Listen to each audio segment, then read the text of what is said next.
I just jumped off a cliff. She jumped. That's because I dumped her. She jumped off a cliff. So mad. You never thought you were going to get married. Yeah, I didn't think I was ever going to get married. But look how lucky I am. Ah, we're married. Oh, well, I guess I don't prove it. Oh, no proof. I do own a ring. I own three. Three wedding rings. I don't wear them. They're hard to get on this finger. It doesn't lift up. That's the wrong finger. Oh, this finger. They're equally as hard. She likes this finger the most. No, I don't. I wasn't always in a wheelchair. I wasn't. I used to walk and I used to dance and I used to be super cute. He'd follow me around the university because I was so cute. And then we dated for a little while when I could walk. From July until October, when in October, he totally and completely dumped me. That's true. That's true. You admit it. You admit it. So then I got a different boyfriend. And with this other boyfriend, I went down to St. George in March 2000. What year was it? 2006? No, 4. 2004. I don't know.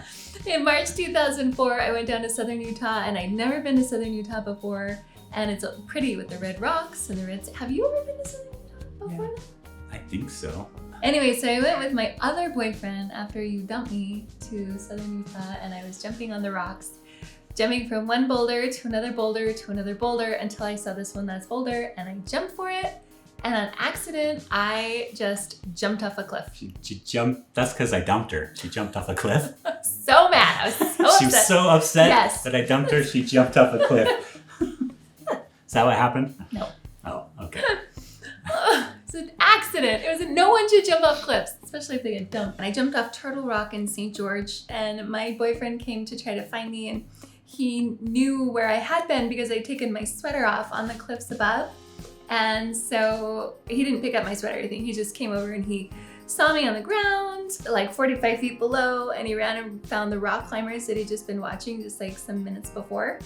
And they came running, and my boyfriend goes with one of the rock climbers to go, call for help. And then the other rock climber calls his dad. The other rock climber's name is Rob. And he doesn't call his dad. Did I just say that?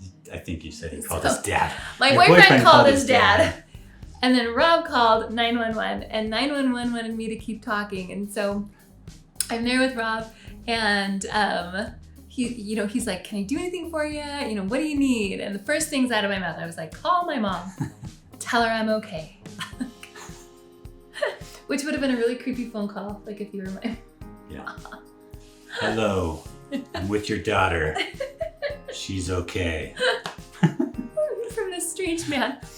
So he's like, "Let's call her later." And I got on a plane, flew up to LDS Hospital in Salt Lake City, where I was pronounced a quadriplegic, paralyzed from the chest down without the use of my hands. Ta-da! No hand use. But I could still do things, like this. So at LDS Hospital in Salt Lake City, I was 2 weeks in shock trauma, which is where you go if they're not sure if you're gonna live or die. So I was 2 weeks there, and then I went to the respiratory ICU because my lungs collapsed. So my arms are broken, legs are broken, neck was broken, collarbone's broken. They did surgeries on my arms and legs at the same time, and during those surgeries, my lungs collapsed. I was in the respiratory ICU for a long time. You can probably see my scar on my neck. It's like my trach scar right here. They told me that it would heal up like a tiny little line, but they lied. It looks like a belly button because I was born again. So I went to the respiratory ICU for the majority of the months that I was there. And that was a hard time. I was on a ventilator for a long time, and on the ventilator, and then the tubes were coming out of each one of my lungs, and the feeding tube in my nose, and the watering lines in my elbow pits, and the PICC lines in my upper arms, and the metal halo in my head, and it was hard. I had a lot of support, my family would come and stuff. And then my ex-boyfriend showed up. How did you hear about it? I heard, so it was a Saturday, right? Yeah. It was a Saturday. So I heard the next day on a Sunday, and from a mutual friend. I was at a young single adult church activity. How many times have you seen me cry?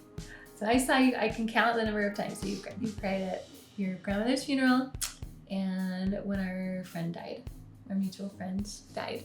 So yeah, so I remember it was March because I was so sad. I just laid on the couch for like I don't know how long, and I was crying. I cried. I was sad, but I know it was March because it was March Madness. So I watched basketball straight for like I don't know how many hours, just hours and hours, just sad on the couch, just laying there like.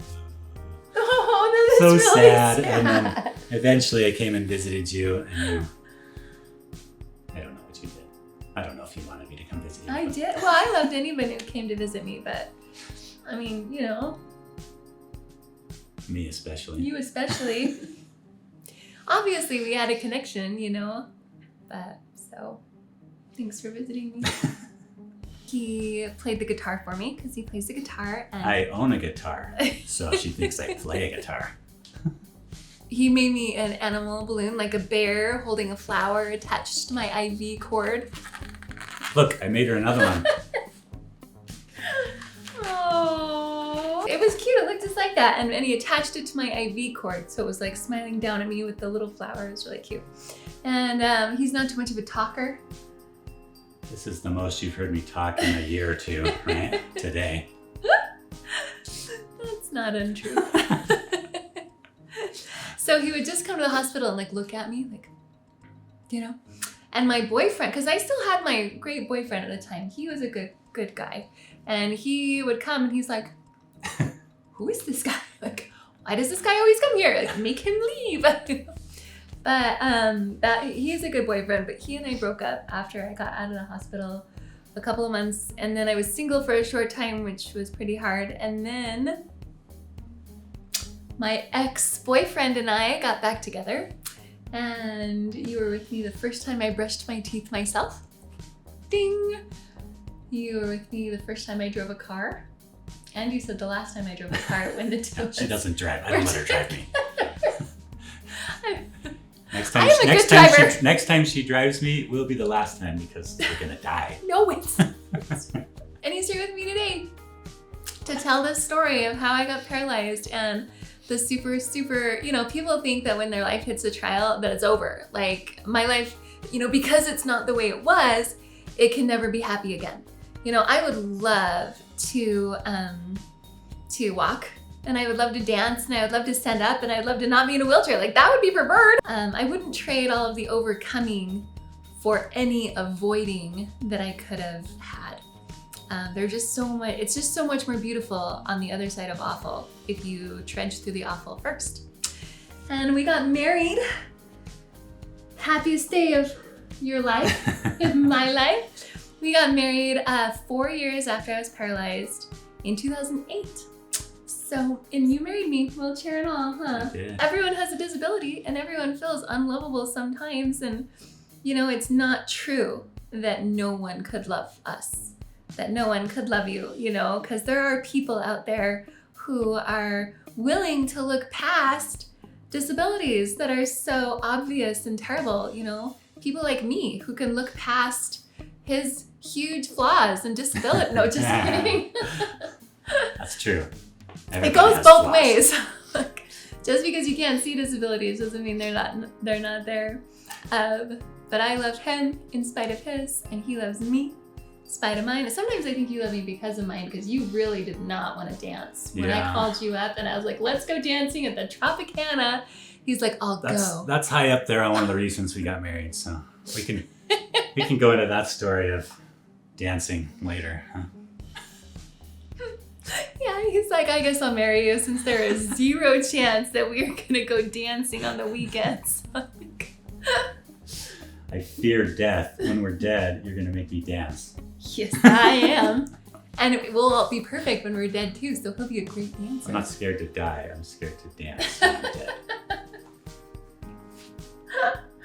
Well, there you go. That is this wonderful, beautiful story of happiness and awesomeness and the other side of awfulness for us, for me, and for you too. I hope that you can feel like, if no matter where you are and you're part of awful, I hope that you can know that there's another side. There's another side of this awful. We have a lot more stories we'd love to share with you guys, so make sure you subscribe and hit the bell notification just to know when our new stories come out.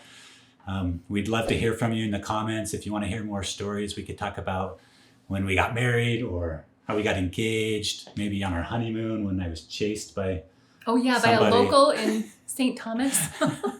Or maybe the story of, rearranging our living room furniture to learn how to ride a unicycle. Yeah, anyway, clearly let us know. Was his let us know in the comments if you want some more stories. We'd love to hear from you. And remember, until next time, when life gets too hard to stand, Let's keep on rolling.